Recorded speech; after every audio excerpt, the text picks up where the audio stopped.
Je me sens malheureux par rapport à ce que j'étais avant, c'est-à-dire je peux plus donner du bonheur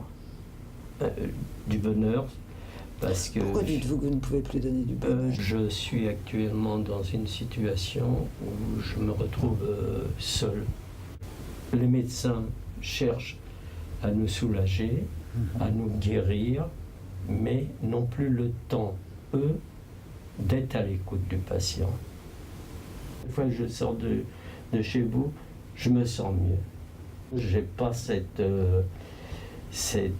impression d'écoute médicale.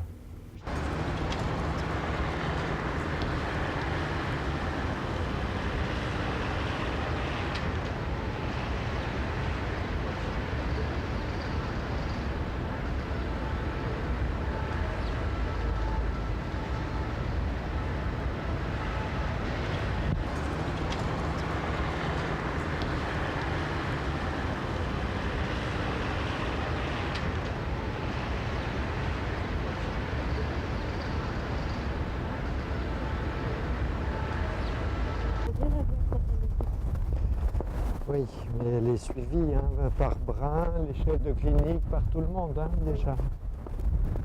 Moi, je lui ai dit d'en parler à Brun,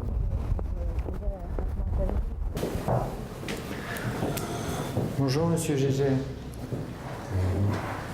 Je suis le docteur Desfosses. Je vous ai vu il y a 2 jours avec Marie-Fleur, vous vous souvenez? Vous voyez beaucoup de monde, je ne suis pas vexé. J'ai cru comprendre que vous aviez de l'humour la fois où je vous ai vu. Bien que vous soyez très malade.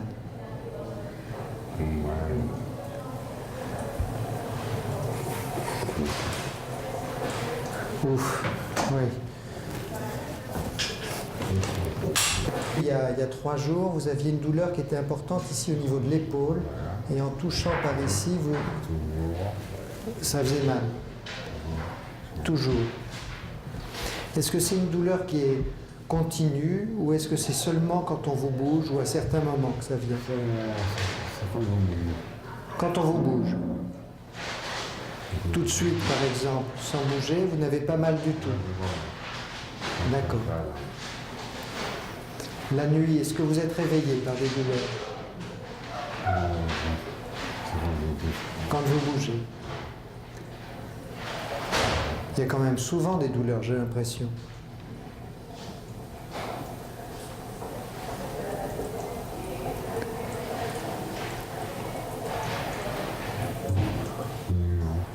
Oui et non.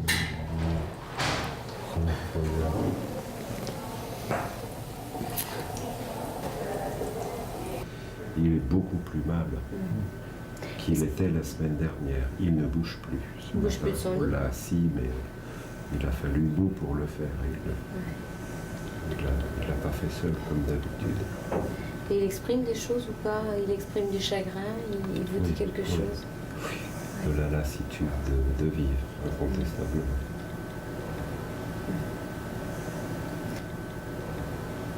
Je pense que ce monsieur qui a peu de personnes autour de lui qui prennent soin de lui, qui se soucient de lui, à part l'équipe soignante qui prend soin de lui ici au quotidien, est dans une grande, grande solitude. Et il a besoin qu'on mette de l'attention vers lui, qu'on soit là.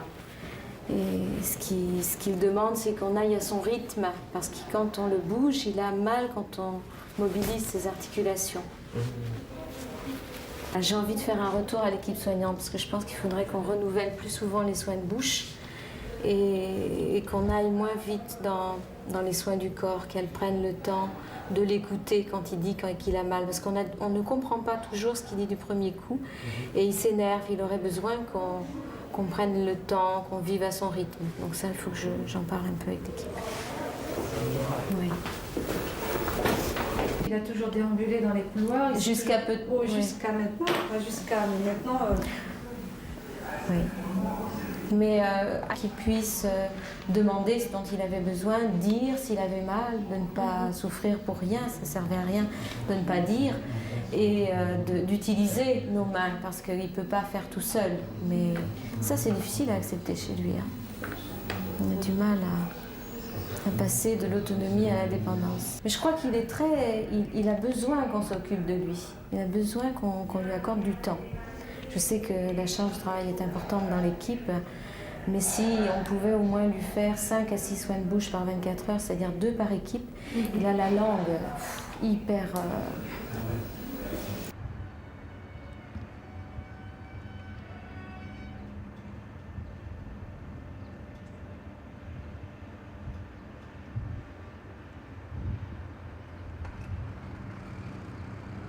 On va continuer à centrer les efforts.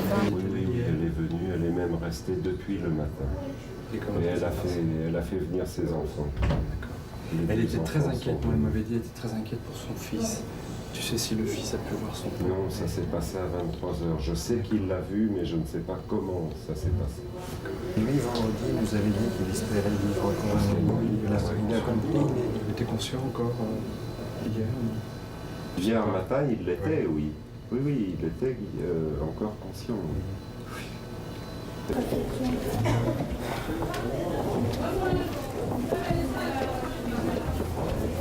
fait un modèle. Bon, avec un patient qui décède, l'autre qui va mal, les traitements qui s'en mêlent, c'est pas bon. Ce patient était épuisé, tu vois, sa voix... enfin, tu l'as entendu, sa voix, il n'arrivait pas à parler par asthénie. Enfin bon, c'est là où les soins palliatifs, c'est le triste des soins palliatifs, quoi. C'est les patients qui meurent et qui vont mal. Donc ça, chaque fois, c'est désagréable, quoi. Il est mort, il y a 5 minutes de parole, et puis on parle d'autre chose. C'est un côté un peu rapide, quoi. Surtout qu'il nous avait vraiment parlé, qu'il y avait quelque chose d'engagé avec lui. Ah ben on va la voir, elle. Oui, en plus. Ah ben attends, on va... Puisque tu ne veux pas venir à nous, nous allons venir à Oui. Bonjour. Oui. Eh ben on revenait voir ta patiente. Très bien. Bon, on va la voir. On y va? tous les examens. Ah oui, d'accord. Ça, si tu n'avais pas vu de miliaire carcinomatose, là, c'est servi. Ça, c'est pas la tuberculose, là. On se pose la question quand même. Hein. Ou une sarcoïdose ou autre chose, Non, c'est une ça? sarcoïdose, non. Non, quand même pas exagéré. Non. Enfin, moi, je suis en train de penser qu'on sort d'une salle là où on a appris le décès d'un patient que j'avais pas envie d'être face à elle tout de suite, quoi. Ah. J'étais en train de me dire. C'est-à-dire qu'il faut être bien clair dans sa tête, faudrait que je sois bien concentré. Là, je suis encore ça dans la tête, là, de l'autre patient. Ouais, j'ai peur que par rapport à la dyspnée, on se rende très vite compte que ça va être un symptôme très présent et invalidant, parce qu'avec son désir d'avoir des activités, de reprendre des activités, de courir partout, à mon avis, très rapidement, elle va... Je trouve que la dernière fois, quand tu étais là lors de l'entretien, elle était très proche d'entendre que sa maladie était une métastase. Elle dit qu'elle a du mal à entreprendre les choses parce qu'elle sent qu'elle n'arrivera peut-être pas à les mener jusqu'au bout. Elle sent que la maladie est là, qu'elle n'a plus de projet. Enfin, elle sent que la maladie l'envahit en ce moment. Et moi, je trouve qu'un discours trop décalé qui dit « mais pas du tout, la maladie est guérie, vous avez une sciatique », c'est pas un truc qui va l'aider.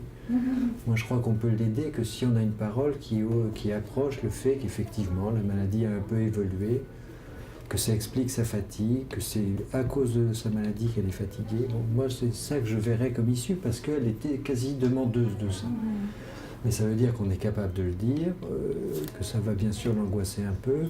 Je trouve qu'on ne peut pas, c'est-à-dire avoir un discours complètement éloigné de la réalité tout de suite. Moi, je ne me sens pas le courage dans sa chambre là, d'aller mentir tout de suite effrontément. Bah, si tu veux, le problème, c'est que les médecins qui sont responsables d'elle ne sentent pas le courage d'aller lui dire effrontément la vérité, quoi.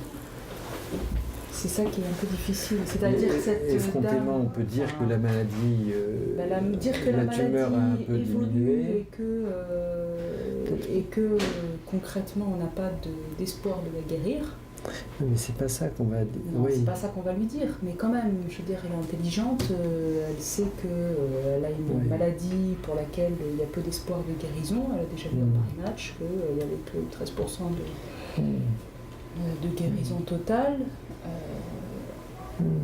Elle ne sait pas qu'elle a actuellement des métastases. Et elle a apparemment un discours qui est très ambivalent, c'est-à-dire à la fois elle dit, elle se rassure elle-même, elle devance tout ce qu'on pourrait lui dire avec des explications, anodines des troubles. Et elle n'est pas... Mais à d'autres moments, elle pense que ça pourrait être le cancer, et le plus souvent, elle pense que c'est anodin. Et les médecins ne savent pas s'il faut, d'autant plus qu'on n'a pas de traitement à proposer, annoncer le pire. Voilà. Voilà, ce qui pose effectivement des problèmes, quoi. Comme elle est plutôt dépressive, on se demande si de dire la réalité ne va pas provoquer un effondrement psychique, ce qui peut arriver quelquefois, hein, que les gens se laissent complètement aller, alors que là, elle est très combative. Et ce qui est terrible, c'est que les médecins savent à l'avance, enfin quelques mois avant, quoi, les choses mal engagées. C'est très violent d'avoir de l'information en avance sur quelqu'un pour pouvoir lui parler. Ben, c'est ça les problèmes actuels de la médecine. Alors c'est bien de l'avoir en avance quand on peut faire des traitements très tôt, mais si c'est en avance savoir qu'on n'a plus de traitement, c'est un savoir embarrassant. C'est-à-dire comme s'il n'y avait plus de temps à perdre, quoi. C'est-à-dire que ça, c'est en moi, c'est maintenant ou jamais. Il y a quelqu'un qui apparemment veut bien écouter quelque chose et qui a l'air d'entendre quelque chose. Alors voilà, je vais le dire, quoi. Parce que maintenant, j'ai plus de temps à perdre. Parce que si je ne le dis pas maintenant, je vais peut-être mourir demain, hein. Donc c'est ce sentiment de mortalité qui va précipiter et qui va donner une espèce d'accélération au processus psychique et au besoin de dire. Ça pousse, quoi. C'est le désir de parler qui pousse. Le désir, ça donne des ailes. Même quand la mort se profile et qu'elle est là. J'ai l'impression d'avoir une petite utilité dans ce domaine. Donc, du coup, je m'y sens bien et il faut oser dire qu'on peut se sentir bien, même en soins palliatifs. Ce serait une grande tromperie et hypocrisie de dire que c'est l'horreur et tout. Si on ne supporte pas et que c'est toujours l'effroi et l'horreur, on ne peut pas y travailler. Pour travailler en soins palliatifs, il faut surtout aimer la vie, il faut aimer chaque instant de vie. Donc même si il n'y a plus que 15 jours à vivre, il peut se passer plein de choses en 15 jours. Donc,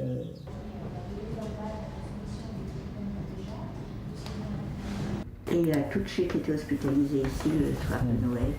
Et alors évidemment... Ici à la Pitié. Oui, il est à Babinski. Dans le bâtiment Babinski, oui, qui est le bâtiment de tête. Au deuxième étage. D'accord. Il sera opéré Demain. à 10h30. Et alors ce qu'il me supplie, il me dit, tu sais, je n'ai pas peur de la mort, mais ce que j'ai peur, c'est de la souffrance.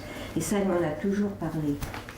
Et bien souvent, il a été opéré d'une fenestration à Nice il y a longtemps, et il a souffert quelque chose d'atroce.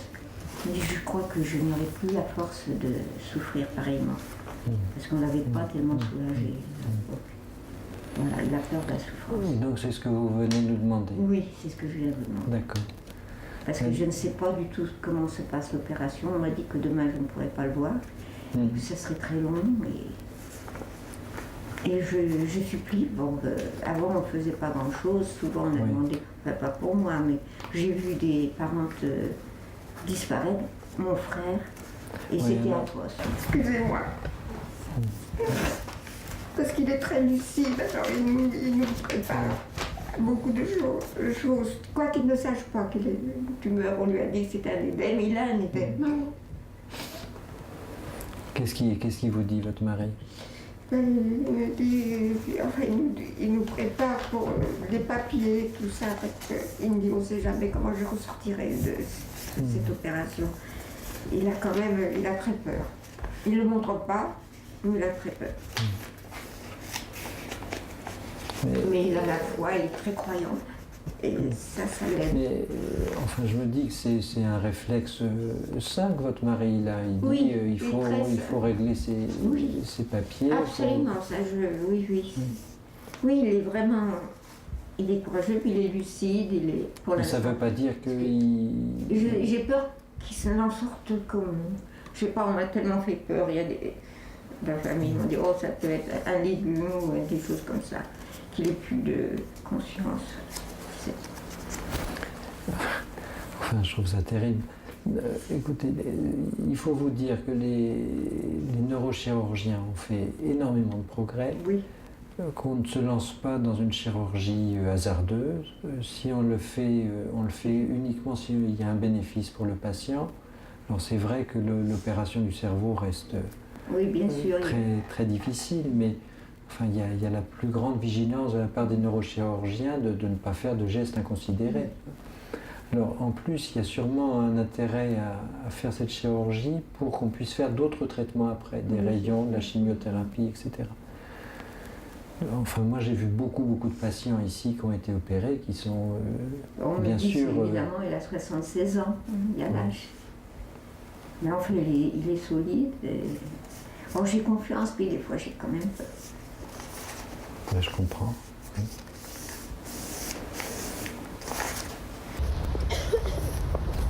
Je voulais te dire, là, pour les traitements, quand il y a des problèmes, tu me demandes. Hein, parce que pour monsieur Michel, tu ne m'as pas beaucoup demandé, mais un peu. Enfin, il y avait un problème avec des doses importantes de morphine, l'aldol, tout ça. Donc je te demande à chaque fois que ça me... Voilà. Mais entre autres, 1,4 g de morphine intraveineuse, c'est quand même pas une dose usuelle. C'est beaucoup. C'est beaucoup. C'est vrai qu'au départ, elle était un petit peu difficile parce que bon, elle avait tellement très mal qu'elle ne faisait pas confiance à tout le monde. Elle avait peur qu'on la touche. Attention à ma jambe, attention, ne tirez pas, ne touchez pas. Il fallait surtout pas la manger. Elle était comme ça. Et pour faire un prélèvement, il fallait quand même avoir une position. Pour faire un électrocardiogramme, j'ai dû négocier. Acrobatie. Non, elle a été négligée dans cette clinique. Ils l'ont vue, ils l'ont pas biopsiée, ils l'ont pas touchée. Je ne sais pas pourquoi. Elle a été irradiée sur ce champ-là. Elle a eu ses 60 grès, on ne peut pas donner plus. Donc vous pouvez rien faire. Rien. Bon, pour l'instant, c'est vrai, la douleur, c'est le problème primordial. Quand même, au moins une petite qualité de vie. La pauvre, elle ne vit pas, elle ne mange pas depuis son occlusion. Oui, moi je mettrais comme, enfin sans l'avoir vu, hein, mais comme objectif premier d'essayer d'améliorer sa qualité de vie. Si elle ne dormait pas, si elle était assise depuis un an, il faut d'abord essayer de la calmer. Tout à fait. Elle est déjà très somnolente, je crois. Oui, mais quand elle se réveille, c'est pour réclamer une morphine. Donc là, c'est vraiment difficile à gérer. C'est pas... on va aller la voir. Elle a été soignée combien de temps Elle a été soignée de 93 à, je pense, 96, puisqu'elle a eu une prothèse de hanche, parce qu'elle avait une ostéolyse là. Mais après cette prothèse, plus rien, quoi. Enfin, une prothèse qui n'a pas servi, puisqu'elle ne peut pas marcher. Et comment ça se fait? Ça s'est arrêté net? Qu'est-ce qui s'est passé? Les soins sont arrêtés à la prothèse? Là, il faudrait qu'on voit dans le dossier. Ce qu'on sait d'elle, en tous les cas, c'est qu'elle était... enfin, que les chirurgiens et médecins qui la suivaient dans la clinique où elle était n'ont pas fait... Enfin, l'ont laissée comme ça, assise, prostrée, avec des douleurs intolérables. Hein. Elle parle de feu qu'elle avait dans la fesse, sans en tous les cas traiter ça. Mais enfin moi, quand j'essaye d'imaginer cette femme qui pendant un an n'a pas pu s'allonger ni se mettre debout, qui est restée assise, penchée en avant avec le feu dans la fesse, c'est une vision qui m'horrifie. D'autant plus que c'est accessible, un traitement pas très compliqué, enfin qui nécessite d'être ajusté finement et délicatement, mais c'est pas un traitement incroyablement sophistiqué. Mais surtout ce qui me choque, c'est qu'on se soit arrêté, qu'on l'ait laissé, quoi, comme abandonné. C'est comme si... Et c'est ça que je comprends pas. Et c'est ce que dit Patrick, c'est qu'on devrait, dans l'attitude médicale, il y a des médecins, aller jusqu'au bout toujours. Et aujourd'hui, on a l'impression que quand il n'y a plus de traitement sur la maladie causale, eh ben, il n'y a plus rien à faire, alors qu'il y a des choses à faire, bien sûr. Elle va arriver. Ça fait mal là? Mal? Un petit peu? Et ici, derrière, ça fait mal? Oui. Et ici? On voit en vous regardant que vous avez mal, que c'est pas confortable. Il y en a marre, c'est ça que vous dites? Vous êtes fatigué? Oui. Vous en avez marre d'avoir mal? C'est ça? Il y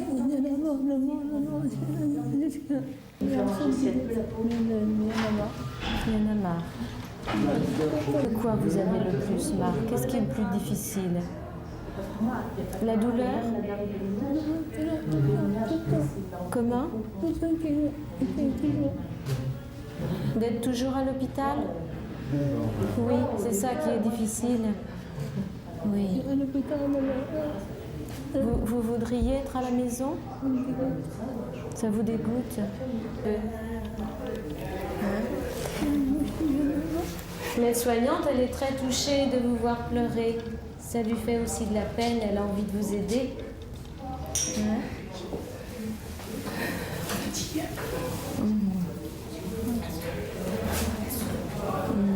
Elle a envie de prendre soin de vous. On reviendra. À plus tard. Bon courage. Allez, dur beaucoup. Plus tard. Est-ce que tu veux qu'on prenne un temps pour parler un petit peu de ce que tu vis là émotionnellement? C'est difficile. Attends. On va se mettre dans le coin, je pense qu'on sera mieux. Tu veux qu'on s'assoie un peu? Et tu aurais envie qu'elle soit mieux soulagée? Oui. Mais des fois, même si on fait des feuillères, ça lui a fait du bien l'après-midi parce que il y avait ses enfants. C'est en permettant aux soignants de se libérer de trop d'angoisse et de difficultés auxquelles ils sont confrontés au quotidien, qu'ils vont pouvoir à leur tour, parce qu'apaisés par leurs paroles, entendus par les membres du groupe de parole et par le psy, qu'ils pourront à leur tour écouter le patient et la famille. Je vois mal comment des soignants, on peut leur demander d'être en permanence à l'écoute de l'autre si on ne leur donne pas un temps pour parler aussi d'eux et de ce à quoi ils sont confrontés au quotidien.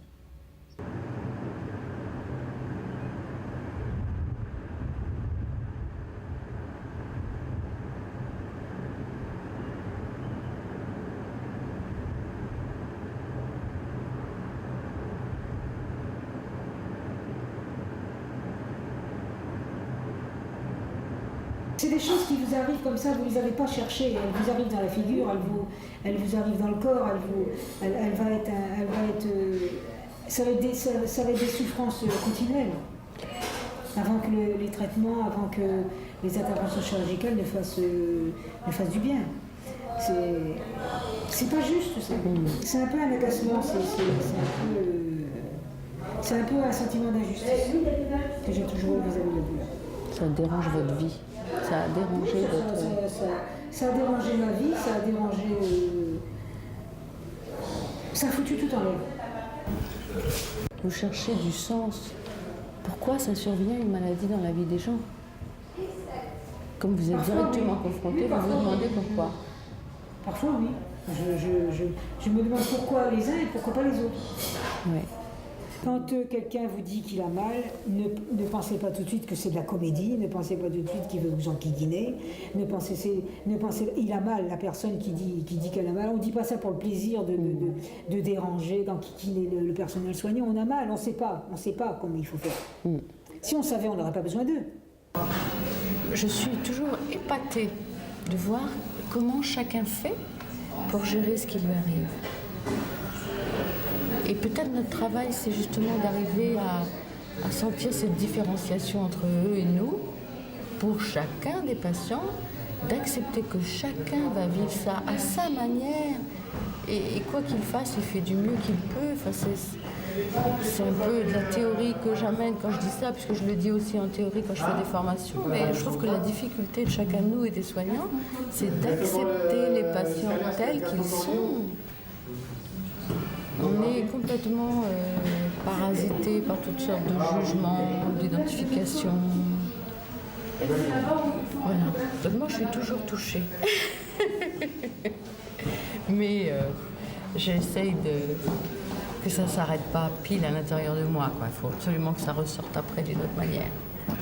Je crois que j'ai vraiment envie de faire ce métier parce que ça donne du sens à ma vie. Enfin, elle te dit, moi, je veux pas parler de ce qui pourrait me rendre triste. Mais c'est pas qu'elle veut pas en parler, c'est qu'elle ne veut pas le ressentir et elle te le dit. C'est pas d'en parler qui la dérange, c'est de le ressentir. Le seul problème que j'avais eu, tu sais, c'est avec l'anesthésiste qui voulait la mettre sous antidépresseur ou je ne sais plus lequel des traitements. Pourquoi? Parce qu'elle trouvait ça anormal. Alors qu'elle lutte justement contre la dépression avec ses moyens, on veut lui voilà. Elle avait peur que, comment elle m'a dit, qu'elle explose son angoisse. La vie continue, il s'est passé ça hier, aujourd'hui c'est aujourd'hui, et je vis aujourd'hui. Et quand je viens la voir, c'est ça qui se passe. Exactement. Elle me raconte ce qui s'est passé hier et comment c'est aujourd'hui. Et ben voilà, elle est vraiment dans le présent, elle se raccroche au présent. Oui. Ouais. C'est vrai, elle ne fait pas de plan sur la comète. C'est pour ça que je leur dis, elle n'est pas dupe, elle n'est pas idiote. J'arrête pas de me dire, mais c'est vrai qu'à chaque fois, il faut que je la réveille. Dès qu'on retrouve Marie-Fleur, moi je retourne après à l'unité. Dès qu'on les retrouve, moi je leur dis de venir là. Hein, mais là, je pense que les choses sont parties très très vite là. Et il te paraît angoissé? Non, il va pas bien du tout. C'est pas qu'il me paraît. Il suffoque. Il tire et parfois c'est des pauses respiratoires. Là, on a quand même passé le milligramme tout à l'heure de morphine. Sans hypnomène. 20 en direct. 20 en direct. Il a 20 en Baxter, on a fait 10 en direct. Il va s'en choquer un peu. Il s'est calmé là. Il demande rien? Il dit rien? Il dit rien, il demande rien. Et il a personne? Personne.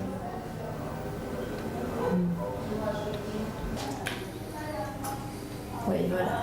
Merci d'être ouvert à la solution. La lumière qui est gênante. Madame Coffin a beaucoup endormi.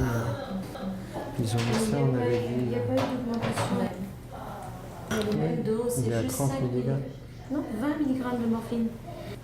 10 mg d'hypnomène. Il donne plus l'impression d'être douloureux. Non, déjà ce matin, il n'y avait pas de douleur. Mais après notre passage, parce que ce matin, au moment de la toilette vers 10h, il a crié de douleur. Après, donc il était moins conscient. Ça vous fait mal, monsieur Gégel, là? Je vais bouger un peu votre bras pour voir si... Il ne faut pas l'embêter. Elle répond plus du tout.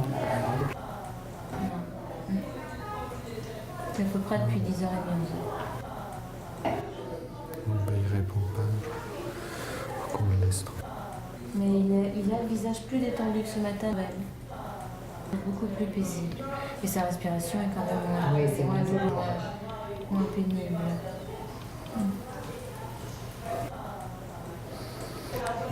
Peut-être que vous nous entendez, monsieur Gégel. Non, je crois pas. Et toi, qu'est-ce que t'en penses?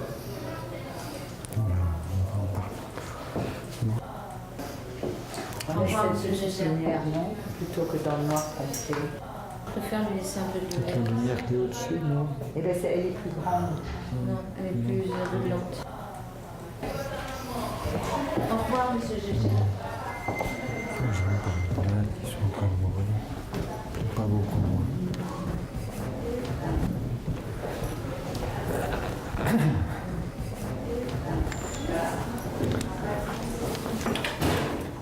Il est plus confortable, Gilbert. Ce matin, il n'avait pas un visage détendu, il avait une respiration beaucoup plus bruyante.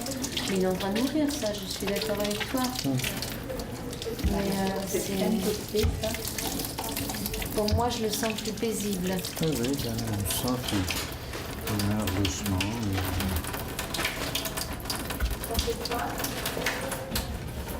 L'équipe a beaucoup de mal.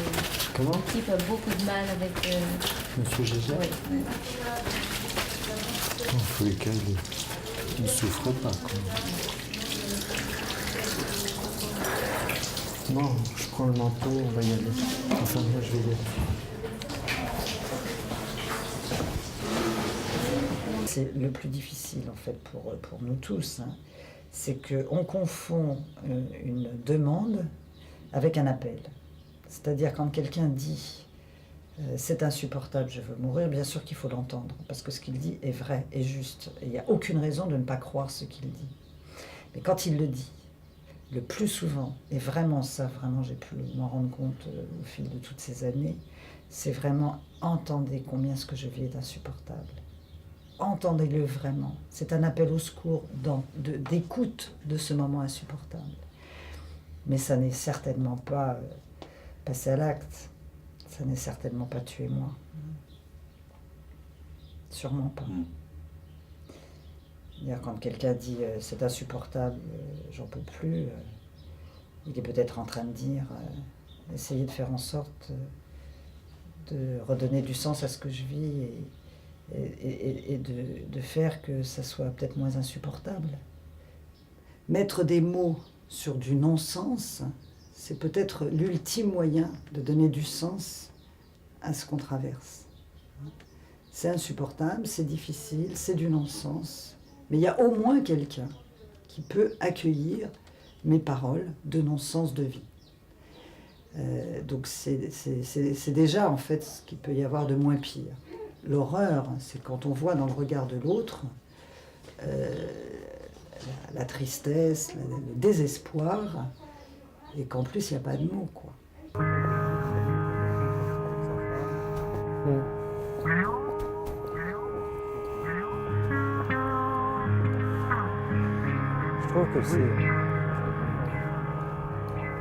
Je trouve qu'il a parlé de façon très jolie de notre travail. La patience, la technicité et le courage d'écouter des personnes qui souffrent.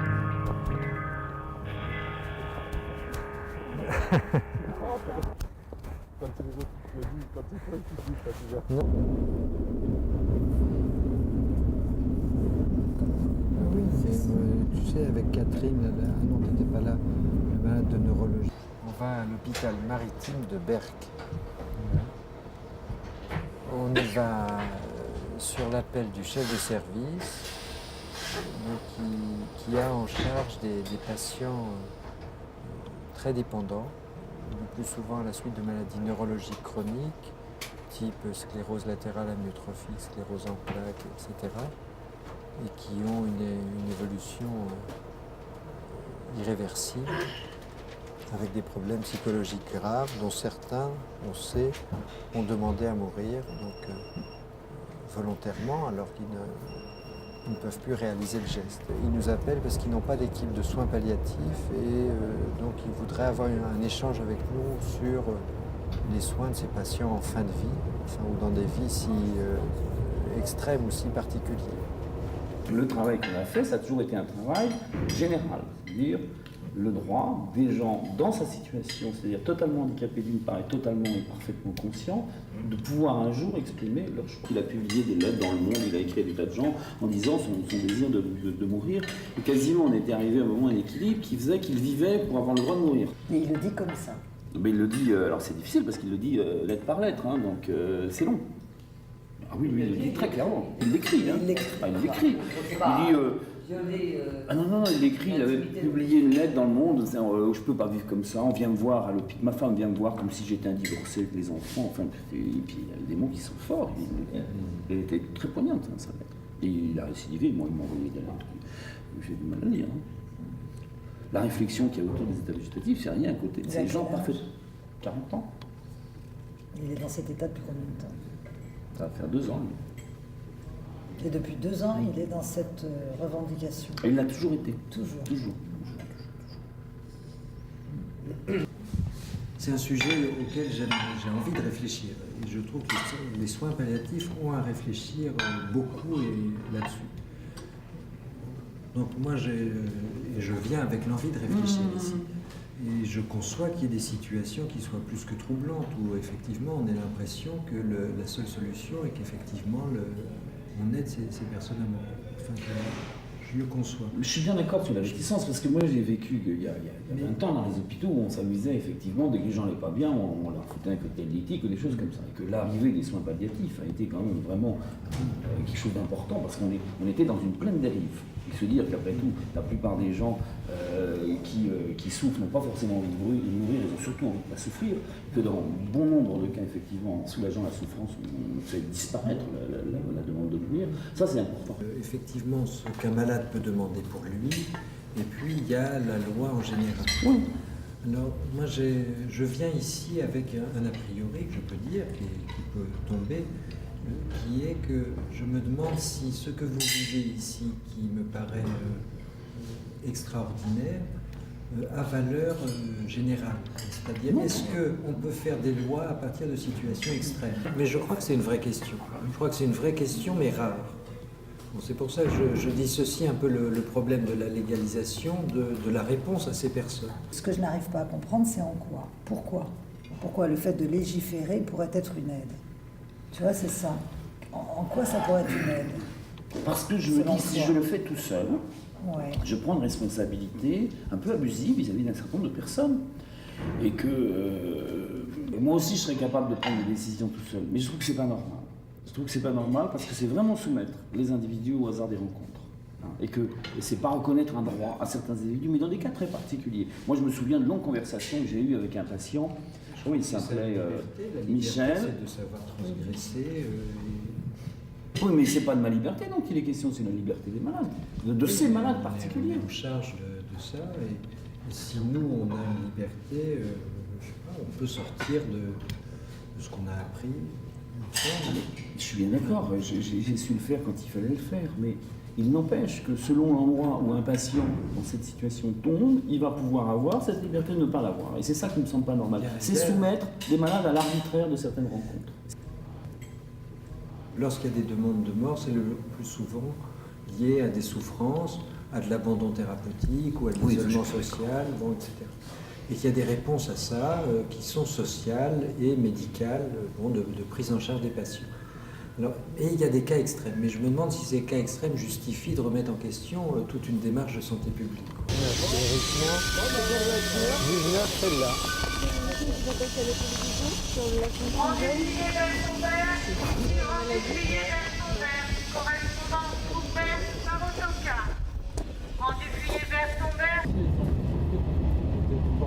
Et c'est un wagon d'enfumeur, des gens qui protestent.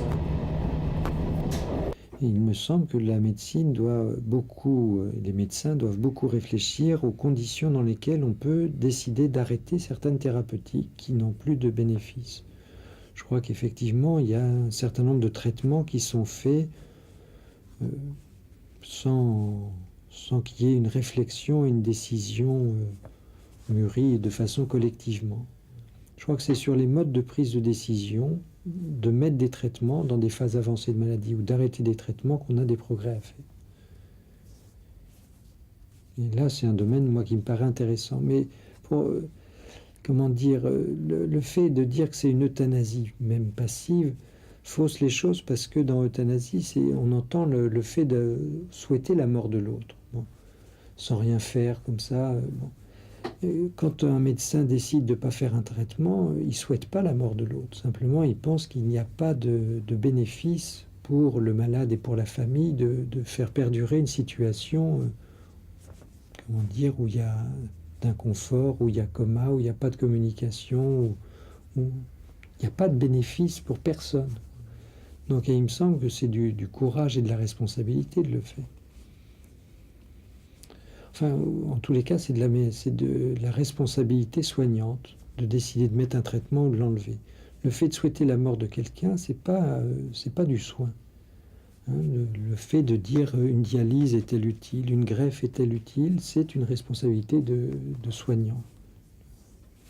La volonté de voir quelqu'un mourir, on n'est plus dans le soin, on est dans autre chose. C'est pour ça que je trouve que ce concept d'euthanasie passive mélangé au fait qu'on puisse arrêter des traitements, c'est un mélange de plusieurs choses.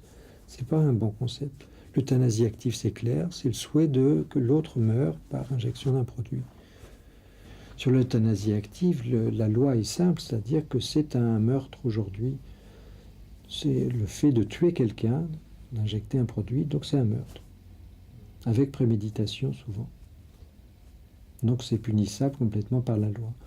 Alors ceci dit, dans la jurisprudence, on a pu tenir compte dans certains cas d'une attitude de compassion, enfin pour atténuer la peine, mais c'est un meurtre. Et de fait, c'en est un. Je pense honnêtement que ce qui a défrayé la chronique il y a quelques mois, avec cette infirmière à Mantes-la-Jolie qui pensait en son âme et conscience que pour soulager la souffrance de ses patients, il était préférable de passer à l'acte, et elle l'a fait dans un total isolement. Je pense qu'elle ne s'est absolument pas rendue compte qu'elle ne supportait plus l'insupportable, qui était effectivement insupportable aussi pour bien des patients.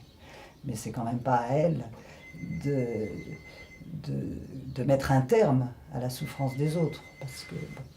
Mais si elle avait pu avoir au sein de son équipe la possibilité d'exprimer ses vœux de mort à l'égard de ces personnes âgées, pour la plupart, qui vivaient des moments terribles, eh bien peut-être se serait-elle rendu compte qu'il s'agissait aussi de sa propre souffrance. Alors quand on peut exprimer sa souffrance, eh bien ce qu'on voit apparaître, c'est que la mise en mots, eh bien du coup la mise en acte, on n'en a plus besoin. Parler ne veut pas dire agir. Ne pas pouvoir parler peut générer une action dans un passage à l'acte. On a parlé comment? Ouais. D'accord. Eh ben, il m'a dit de me renseigner. Mais il ne croit pas. Il croit que... Ah bon, elle me fait un caprice en début d'année. Il y a un exemple, moi, qui me revient toujours, c'est cette malade que je suis en thérapie depuis pas mal d'années, qui est donc atteinte d'un cancer, et qui m'a dit, je ne sais plus à quelle occasion, j'ai été très touchée il y a quelques années par le passage, je t'en avais parlé, de ce chirurgien qui est rentré dans ma chambre. Elle ne connaissait pas encore le nom de sa maladie, mais elle sentait, elle subodorait que c'était quelque chose d'assez grave. Et elle me raconte comment ce chirurgien est rentré dans sa chambre en regardant ses chaussures, maladroit, avec un grand sourire, lui faisant une caresse sur la joue.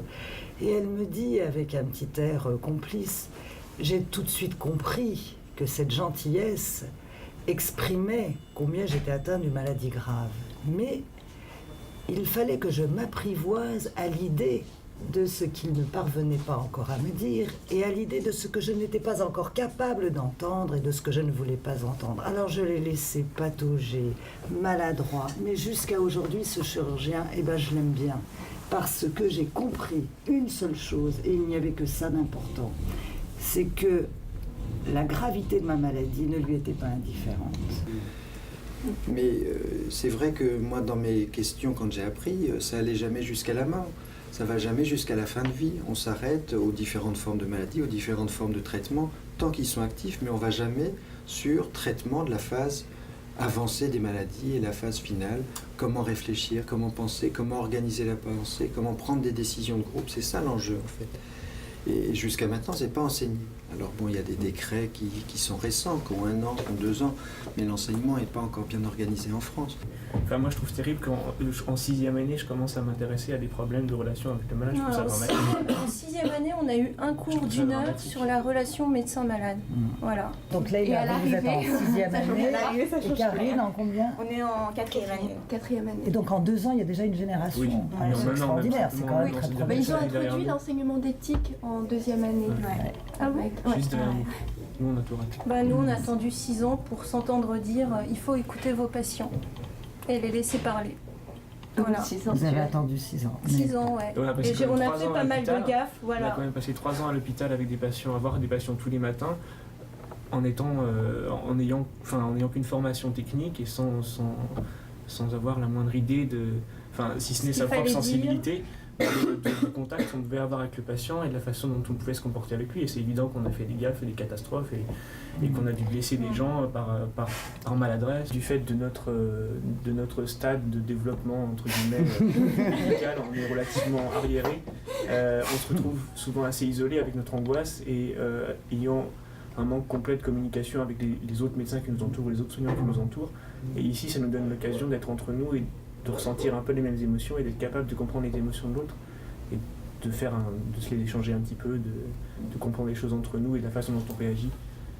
Pendant ce temps de pause, je dirais, où tous les médecins se retrouvent, eh bien, un médecin va présenter un cas clinique, c'est ce que vous faites ici, et vous en êtes là à votre 4e séance, où chacun à votre tour, vous avez présenté un cas clinique, où vous vous êtes retrouvés mis en difficulté dans une relation avec un patient. Et on part toujours de là, hein. C'est-à-dire qu'en Balint, on s'appuie avant tout sur « mais qu'est-ce qui s'est passé pour moi à ce moment-là, dans cette situation donnée, pourquoi est-ce que j'ai été mal ?» Et c'est à partir de ce malaise qu'on travaille autour de cette relation.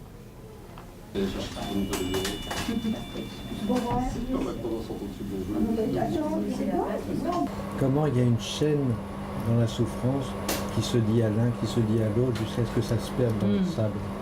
Dans le sable. Tu sais, comme on fait des drains, tu vois, pour drainer les choses.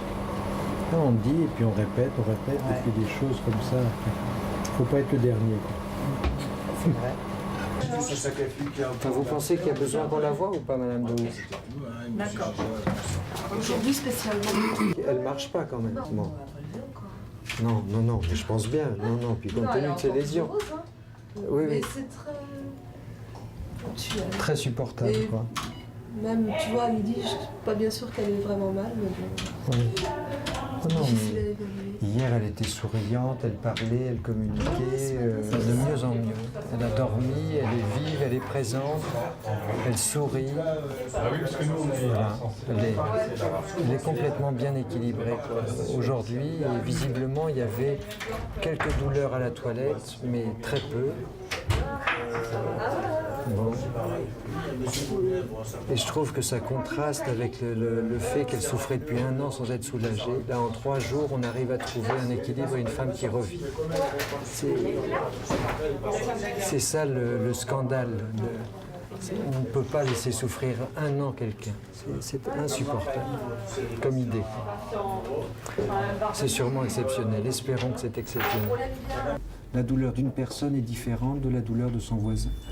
On n'a pas de méthode de mesure identique, on n'a pas une évaluation objective de la douleur. Comme on peut mesurer le taux de sucre, comme on peut mesurer l'ouïe, la vision, la douleur, on ne peut pas la quantifier facilement.